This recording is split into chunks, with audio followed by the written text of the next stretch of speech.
ஆட்சியிலும் பங்கு, அதிகாரத்திலும் பங்கு. இந்த ஒரு பதிவு வந்ததுக்கு அப்புறம் தான் வந்து திமுகக்கும் விசிகாக்கும் வந்து ஒரு விரிசல் ஏற்படுச்சா அப்படின்னு சொல்லி இல்ல இதெல்லாம் ரெண்டு பேருமே நடத்துற நாடகம்.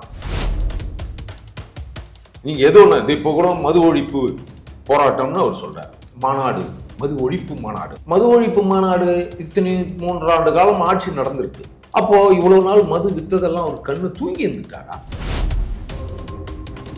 ஏங்க ஓனர்கிட்ட சொல்லி நீ மூட வேண்டியதானேன்னு கேட்கிறேன். மது ஆலைகளை மூடு. முதல்ல உன் போராட்டம் மது ஆலைகளுக்கு முன்னாடி நீ மது ஆலையை மூடு, போராடிட்டு அப்புறம் மது ஒழிப்பு பத்தி பேச. சனாதன ஒழிப்பு பேசுற திராவிட முன்னேற்ற கழகத்தில் தோழர் திருமாவளவன் அவர்கள் ஆட்சியில பங்கு கேட்கிறார்கள். துணை முதல்வர் கொடுங்கன்னு கேட்க சொல்லாம. இப்ப மது ஒழிப்பு மாநாட்டுல மதுவை விற்பனை செய்பவர்களும் மது உற்பத்தி பண்றவங்களையும் கூப்பிட்டு மாநாடு நடத்தினா எங்கன்னா ஒழியுமா? என்றைக்கு 3% எதை ஒடுக்கிற பிரிச்சு கொடுக்கறதுக்கு துணையா நின்று என் மக்களுக்கு துரோகம் பண்ணியோ அந்த துரோகத்தை அறுவடை செய்கின்ற காலம் 2026. எதிர்கால பறையர்களுடைய வாழ்வியலை திட்டமிட்டு அழிக்கிற ஒரு நாசக்கார திட்டம் தான் இந்த உள்ஒதுக்கீடு திட்டம்.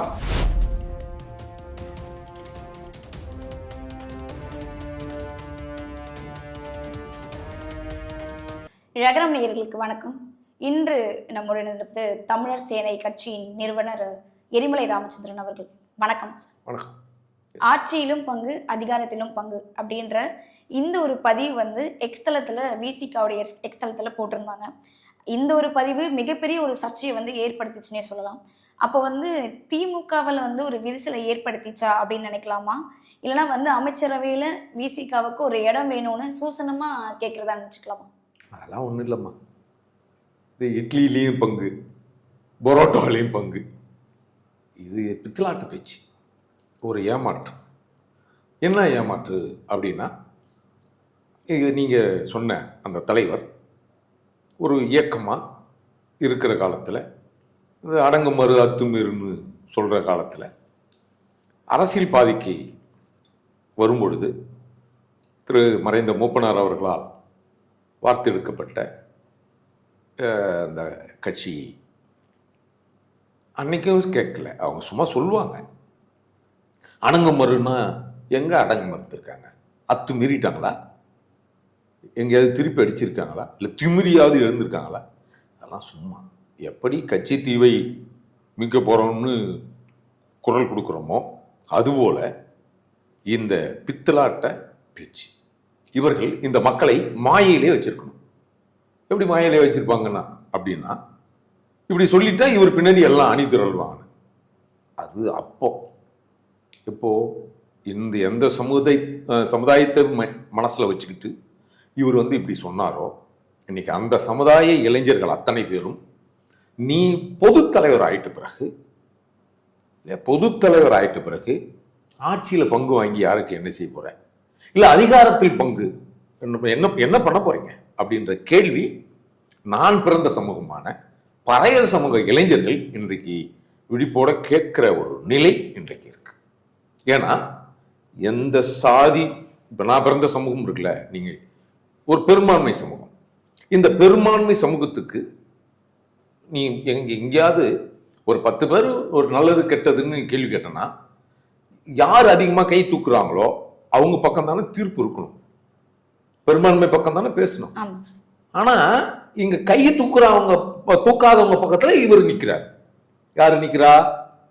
இந்த 3% உள்ஒதுக்கீடு பெறுவதற்கு காரணமா இருந்து பறையர்களுக்கு பெரும் துயரத்தையும் துன்பத்தையும் ஏற்படுத்திட்டு பறையர் இளைஞர்கள் எதிர்காலத்தில் படிக்கவே கூடாது, அவன் 10 கேஸ் வாங்கணும், 10 கேஸ் வாங்கினாதான் நான் உனக்கு வந்து பொறுப்பு தருவேன் அப்படின்னு மற்ற சாதிக்காரர்களை சிறுபான்மையில் இருக்கிறவர்கள் படிக்க சொல்லி அரசு வேலை வாய்ப்பு உருவாக்கி கொடுத்துட்டு உன்னை வளர்த்தோம்ல, செவ்வறு எழுதி வளர்த்தாங்கல்ல, ஓ நம்ம என்ன அப்படின்னு நின்னாங்கல்ல, அந்த பறையர்களுக்கு பச்சை துரோகம் பண்ணிட்டு இன்னைக்கு வந்து நீலி கண்ணி வடிக்க கூடாது. எப்படி நீலி கண்ணி வடிக்கிறாருன்னு நான் சொல்றேன்னா, வழக்கு நிலை இருக்கு. 3% கருணாநிதி பச்சை துரோகம் செய்யும் போதே கேட்டிருக்கணும். பெரும்பான்மை சமுதாயத்தை பத்தி 10 பேர் நிக்கிறான்னா நீ எனக்கு ஆதரவா பேசணுமா?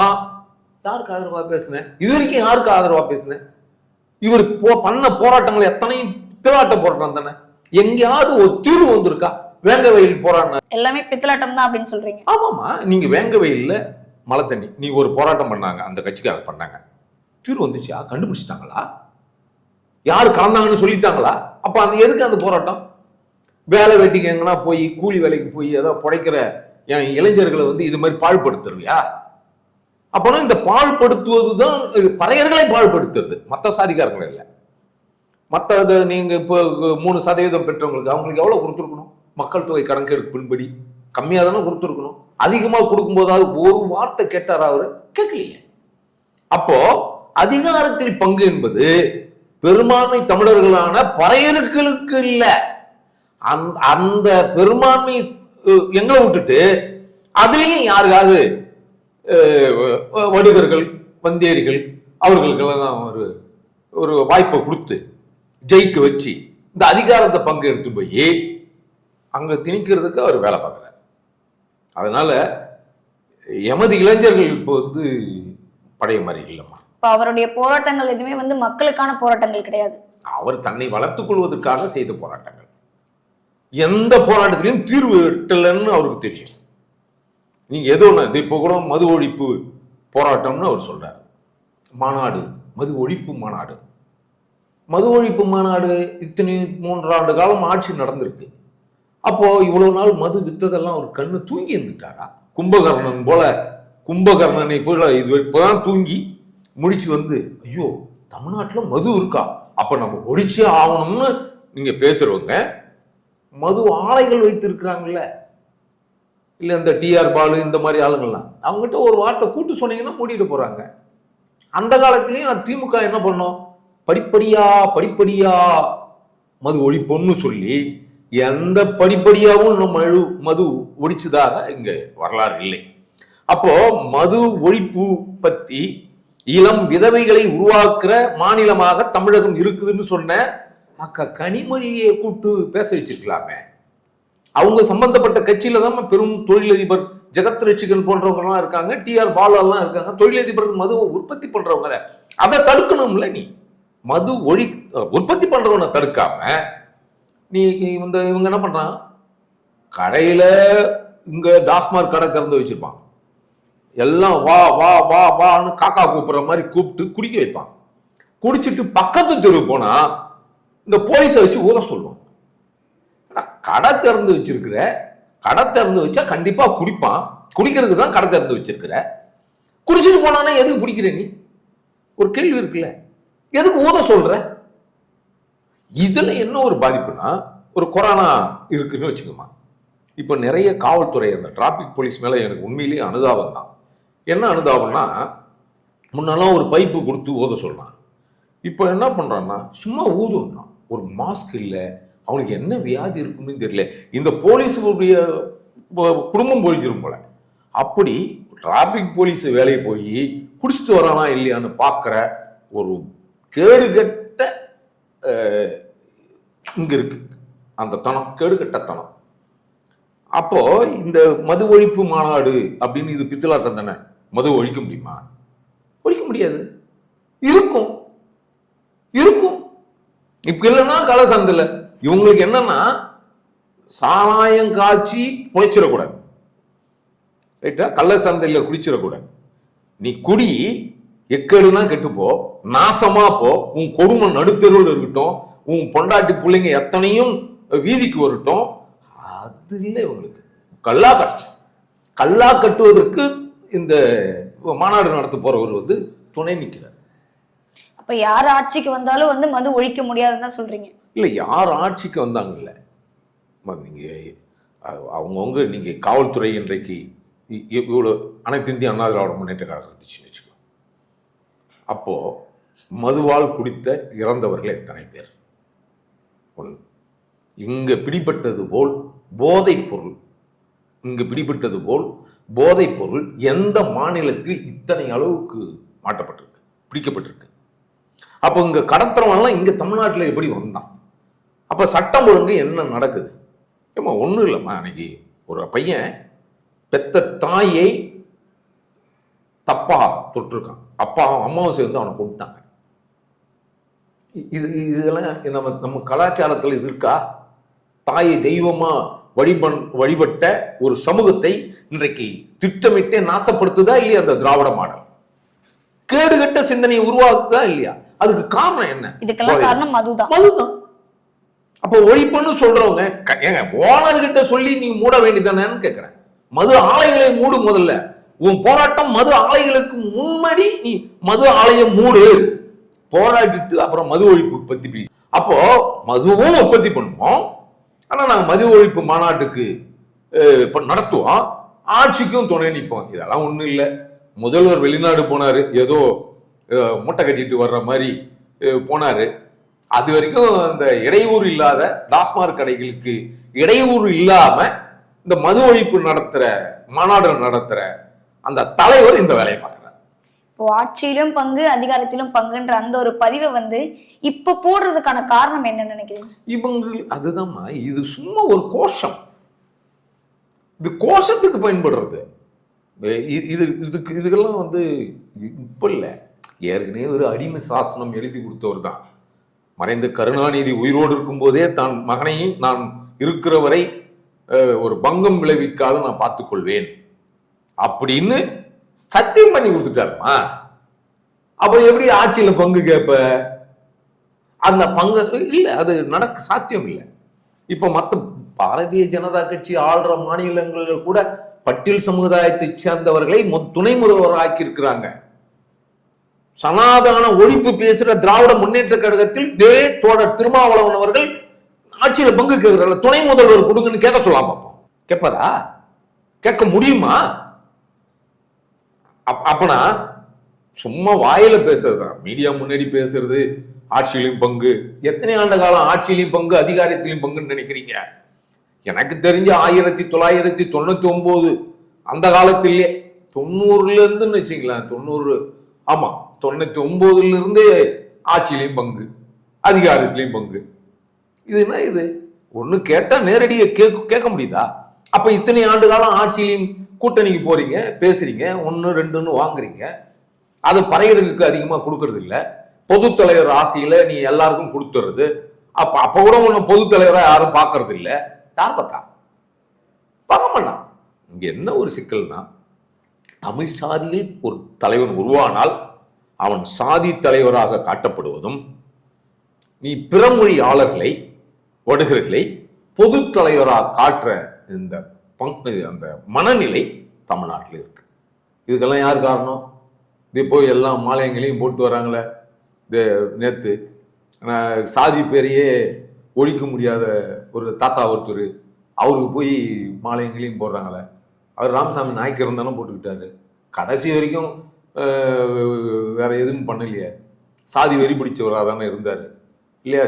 பெண்கள் வந்து கர்ப்பப்பை எடுத்துருன்னு சொன்னாரு. நீங்க வந்து தாலி கட்டி குடும்பம் நடத்தவனா? இஷ்டம் போல வாழலாம். ஒருவனுக்கு ஒருத்தின்றது கலாச்சாரம் சீர்கேடுக்கு காரணமா இருந்தவர் வந்து ரொம்ப முக்கியமானவர் அவர் இல்லையா? அந்த தாத்தாவுக்கு போய் மாலை போட்டு வராரு.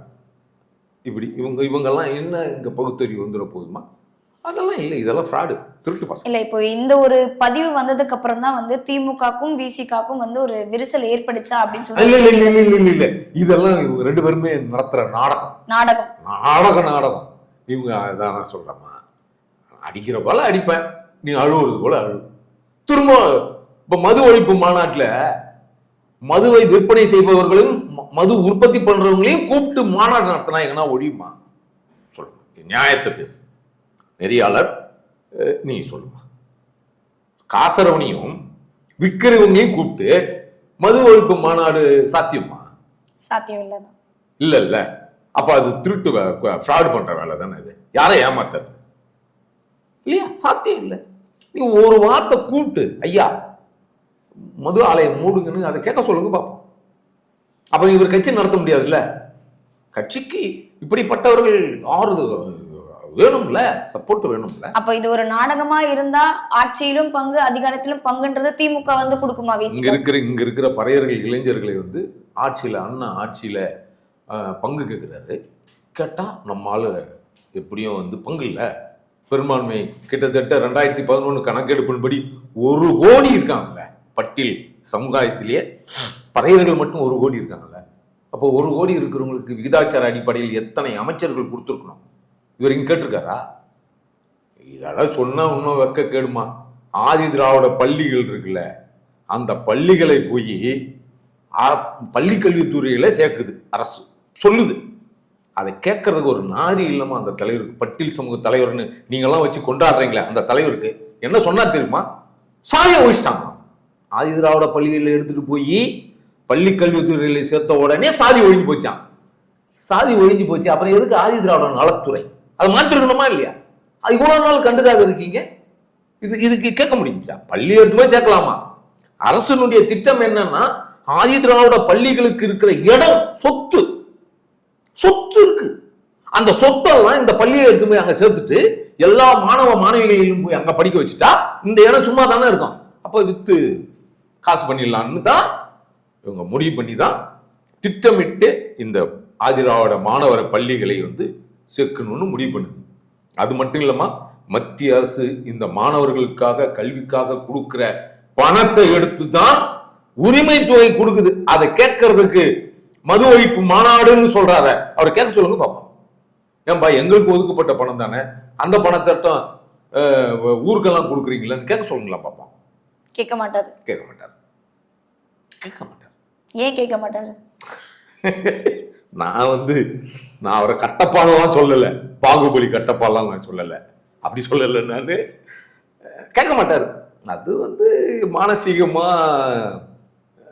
ஒப்பந்தம், மானசீகமான. திமுகவும் விசிகாவும் நடத்துற நாடகம் அப்படின்னா, ஒருவேளை இவங்க 2 கட்சிக்கும் வந்து ஒரு விரிசல் ஏற்பட்டதுன்னா அதிமுகல போய் மீண்டு சேர்றதுக்கான வாய்ப்புகள் இருக்கா? அதிமுகலாம் ஒரு சேர மாட்டாங்கம்மா. நல்லா இருக்கட்டும், 100 ஆண்டு காலம் திராவிட மாடல் முதல்வர் திரு ஸ்டாலின் அவர்கள் இன்னும் 100 ஆண்டுகள் உயிர் வாழட்டும், அதில் எனக்கு இல்லை. அவர் இருக்கிற வரை இவர் திமுகல தான் இருப்பார். அது பெரியவங்களுக்கு சத்தியம் பண்ணி கொடுத்துட்டு போனதான் அம்போன்னு விட்டுட்டு போக முடியாது இல்லைம்மா. இல்லைன்னா அதிமுக பொதுச் செயலாளர் அண்ணன் எடப்பாடியாருக்கு அழைப்பு சொன்ன உடனே உதயநிதி ஸ்டாலின் என்ன சொன்னாரு, அது அவங்க கட்சி விவகாரம் அப்படின்னு சொன்னாரு. அப்படின்னா என்ன அர்த்தம்? என்னன்னா அது சும்மா சொல்லுவாரு, நாங்க வந்து ஸ்ட்ராங்கா தான் இருக்கிறோம் அப்படின்றத அப்படியே நிலை நிறுத்தினவர் தான். ஒன்றும் இல்லைம்மா, அந்த மது ஒழிப்பு மாநாடு நடத்துகிற அந்த தலைவர் என்ன பண்ணுறாரு, எக்ஸ்பர்ட்டில் போடுறாரு. யாரோ ஒரு அமைச்சர் சொல்லிட்டாராம், நாங்கள் படிப்படியாக மதுவை குறைத்துக் கொள்வோம் அப்படின்னு போட்டாராம். அதுக்கு அந்த தலைவர், மது ஒழிப்பு மாநாடு நடத்துகிற அந்த தலைவர் நன்றி தெரிவித்து போட்டிருக்காரு எக்ஸ்பர்ட்டில். முழுசாக ஒழிச்சிட்டு பிறகு நன்றி சொல்றது இல்லையா, படிப்படியாக குறைப்பன்னு சொன்னதுக்கு நன்றி சொல்லி முடிச்சிடுறது, கதையை முடிச்சிடுறது. நல்லா இருக்குல்ல கேட்கறதுக்கு? என் மக்கள்லாம் நீ நினைக்கிற மாதிரி முன்ன மாதிரி இல்லைங்க. என்றைக்கு 3% எதை ஒடுக்கிற பிரிச்சு கொடுக்கறதுக்கு துணையா நின்று என் மக்களுக்கு துரோகம் பண்ணியோ, அந்த துரோகத்தை அறுவடை செய்கின்ற காலம் 2026. நீங்க நினைக்கிற மாதிரி எல்லாம் இல்லை. என் இளைஞர்கள் உண்மையிலேயே விழிப்போடு இருக்கிறார்கள். நீங்க என்ன கூட்டம் ஒன்னாலும் போடுங்க, என்ன ஒன்னாலும் பாருங்க. 26 திமுக பண்ண துரோகத்தை அம்பலப்படுத்தப்படும். உள்ளொதுக்கீடு சம்பந்தமா வந்து ஒரு கருத்து பேசியிருந்தாரு திருமாவளவன் அவர்கள். அந்த கருத்துடைய சர்ச்சை வந்து ரொம்ப பெருசாவே வெடிச்சிருச்சு. இதை வந்து மறைக்கிறதுக்காக தான் இந்த மாநாடா இருக்கட்டும், இல்ல இந்த மது ஒழிப்பீடா இருக்கும், இந்த மாதிரி விஷயங்களுக்குள்ள இறக்குறாரு. இல்லம்மா, அவர் பெரும்பான்மையா அந்த கட்சியில வந்து அவர் சொல்லிக்கலாம், பொது தலைவர்னு சொல்லிக்கலாம். ஆனா அப்படி இல்லை. ஒரு 90% பேர் அந்த கட்சியில பறையர்கள் இருக்கிறார்கள். ஒரு மாவட்டத்தில் கிட்டத்தட்ட 3000 நிர்வாகிகள் இருக்கிறாங்க ஒரு மாவட்டத்தில் அந்த கட்சிக்கு. அந்த 3000 நிர்வாகிகளில் நீங்கள் எடுத்து பார்த்தீங்கன்னா கிட்ட 2500 நிர்வாகிகள் பறையர்கள். ஒரு மாவட்டத்தில் நீங்கள் எடுத்து கணக்கெடுத்து பார்க்க சொல்லுங்க. அப்போது இவர்கள் பண்ணுற என் கையை எடுத்து என் கண்ணை குத்துறது, புரியுதா? என் கண்ணை எடுத்து என் கையை எடுத்து என் கண்ணை கூட்டணுன்றது, அந்த வேலையை அவர் செஞ்சுட்டு வர்றார். உள்ஒதுக்கீடுக்கு இன்னைக்கு அருமை பறையர் உறவுகளுக்கு நான் இந்த காணொளி வாயில் நான் சொல்ற விஷயம் என்னன்னா, நீங்க நினைக்கிற மாதிரி கடந்து போற மாதிரி இந்த உள்ஒதுக்கீடு செய்தி என்பது இது செய்தி இல்லை. எதிர்கால பறையர்களுடைய வாழ்வியலை திட்டமிட்டு அழிக்கிற ஒரு நாசக்கார திட்டம் தான் இந்த உள்ஒதுக்கீடு திட்டம். அதற்கு பிசிக தலைவர் துணை நின்றார்ல, அது காலத்தால் எழுத்தால் வரலாறு நிச்சயமாக மன்னிக்காது. எப்படி ராமன் போனான், ராவணன் அழிவதற்கு கும்பகர்ணன் துணையாய் நின்றான், எப்படி விபீஷணன் எதிரிக்கு துணை நின்றானோ அதுபோல எம் சமூகத்தை அழிப்பதற்கு திட்டமிட்டு நாசம் செய்வதற்கு அழிக்கிறவனோடு கூட சேர்ந்து நெஞ்சை நிமிர்த்தி இந்த உள்ஒதுக்கீடு பெறுவதற்கு நானும் காரணம்னு சொல்ற அந்த தோணி இருக்குல்ல, அது இன்றைக்கு அது விளையாட்டா எடுத்துட்டு போலாம். தேர்தல் நேரத்தில் அது கண்டிப்பா பிரதிபலிக்கும். என்னோட இப்போ திமுக பண்றதும் விசிக பண்றதும் முழுக்க முழுக்க ஒரு நாடகம் தான். ஆமா, இதுல என்ன சந்தேகம்? அது நாடகம் தான். அது இவர் வந்து அப்படித்தான், அவருக்கு இன்று நேற்று அல்ல. ஏன்னா விசிக என்பது திமுகவுடைய ஒரு ஒரு துணை அமைப்பு தான். நீங்க நினைப்பீங்க அது கட்சின்னு, துணை அமைப்பு. வெளிப்படையா சொல்றேன், எவ்வளவு துரோகம் தெரியுமாம்மா என் சமூகம். இந்த இந்த இப்போ இந்த திராவிட மாடல் ஆட்சி வந்த பிறகு நாங்கள் என்ன இன்னல்களை சந்திக்கிறோம் தெரியுமா? ஒன்றும் இல்லைம்மா, ஒரு 10 வேலை இருக்குன்னு வச்சுக்கோமா, அரசு வேலை 10 வேலையை மொத்தமாக 3% உள்ஒதுக்கீடுன்ற பேரில் 10 வேலையும் அவனுக்கே போதுமா? அதுக்கு நீ இந்த 18% நீ கொடுக்காதே வச்சிடலாமே. மொத்தமும் 18% எடுத்து உன் சாதிக்காரனுக்கே கொடுத்துருப்பா, உன் மொழிக்காரனுக்கே கொடுத்துருப்பான்னு அந்த கருணாநிதிக்கு மொத்தமாக எடுத்து கொடுத்துருக்கேன். எதுக்கு 3%? நாங்கள் கேட்கலையே. 18% அப்படியே தூக்கி கொடுத்துட்டா என்ன நடக்குமோ அதுதான் இந்த 3% இடஒதுக்கீடுல நாங்கள் அனுபவிச்சுட்டு வரோம். பேருக்கு தான் 3%, கொடுக்கறது 18% எடுத்து கொடுக்குறாங்க. அதை கேட்கறதுக்கு இங்கே நாதி இல்லை. ஓட்டுக்கு மட்டும் நான் வந்து பட்டியல் சமூக தலைவர்னு சொல்லிக்கிறதுக்கு ஆள் இருக்கே தவிர, என்னடா 3%ன்னு சொல்லிட்டு 18% இடஒதுக்கீடுகள் கிடைக்கிற அத்தனை வேலை வாய்ப்புகளும் அந்த 3%க்கு போதே, அப்பனா எங்களுக்கு இந்த 18% இடஒதுக்கீடு தேவையில்லைன்னு நம்ம சொல்ல வேண்டிய நிலையும் நிர்பந்தமும் வந்துடும் ஆட்டோமேட்டிக். இவ்வளோ நேரம் வந்து நிறைய விவரங்களை பகிர்ந்ததுக்கு ரொம்ப நன்றி சார்.